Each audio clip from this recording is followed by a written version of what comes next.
Here's a challenge to complete in your test application. Log into Jira as an application admin and create a test user with the following specifications. Here's a tip. Give the test user a real email address that you have access to. Jira Server and Data Center will attempt to send email notifications 10 times before it quits. Don't tie up the mail queue with fake email addresses.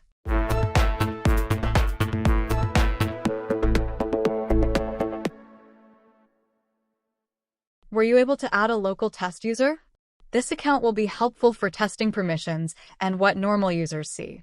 Here's how to do it. We'll use Jira's server in this example.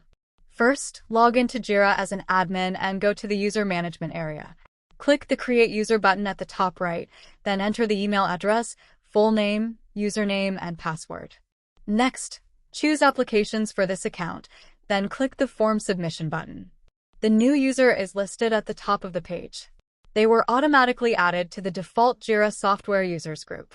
You can also use the Invite Users button at the top right.